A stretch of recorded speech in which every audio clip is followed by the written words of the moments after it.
Hey guys, it's me, Low Codfish, back again with another banger video. You may not know me, but I know you. You ate my younger brother. I will never forget that moment. Anyways, brother eating aside, I'm here to talk to you about fisheries and their impact on biodiversity. Okay, what are fisheries? So that you're invited to now. Okay, well, since you want to know so badly, humans like eating fish.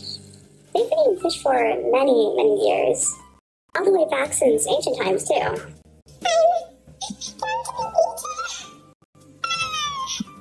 Well, if you act like that, yeah.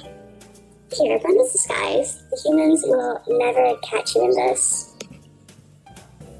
Look for a human. But now that there are many, many humans on this planet, the demand for seafood has risen exponentially, thus resulting in commercial fishing, and thus fisheries. In recent years, fishing has gone far more industrialized. As fishing technology developed, this meant that it was much easier to fish on a larger scale. More fish to eat for you humans, yay, right? Not so much for us little fish here. See, when supply doesn't meet demand, you know what it leads to? A big old threat to ocean biodiversity called overfishing. Ew. What's overfishing? Overfishing is one of the major consequences of fisheries. They deplete the natural populations of fish in the area that they reside in.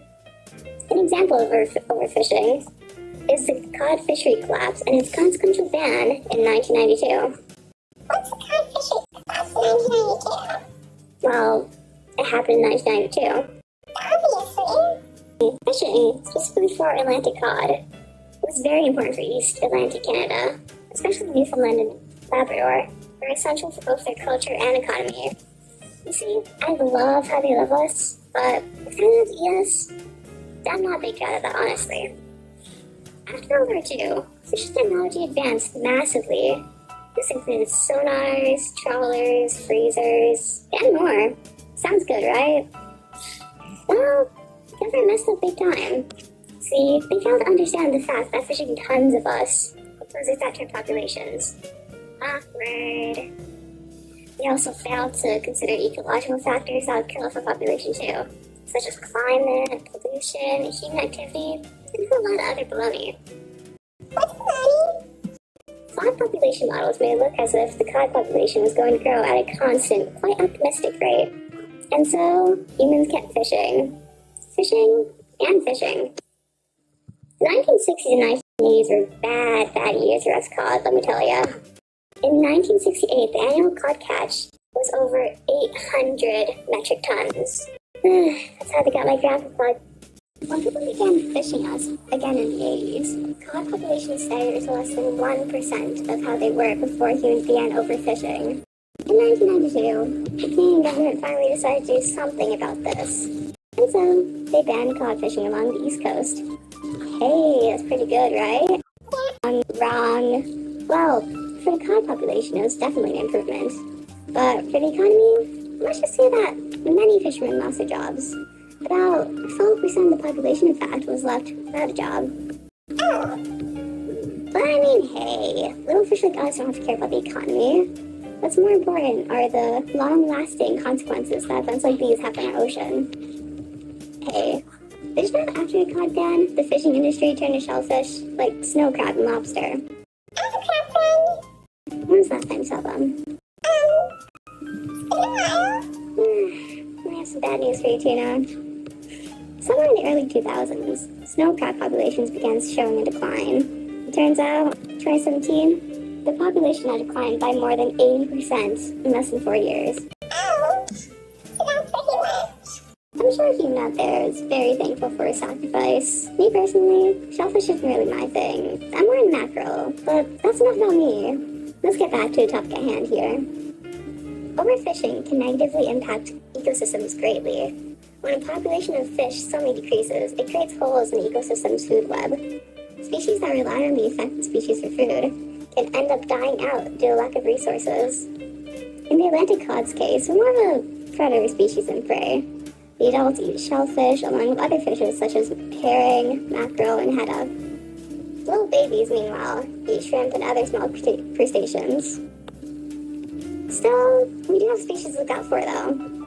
Species that can eat codfish like me are sharks, dogfish, marine mammals, and, well, humans too. Obviously, they aren't part of our natural ecosystem, so you shouldn't have to worry that much.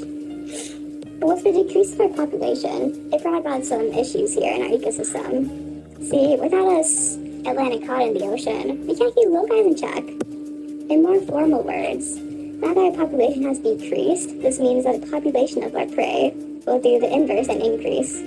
There's less cod to eat all the shrimp, crab, herring, and other fish that are below us in the food chain.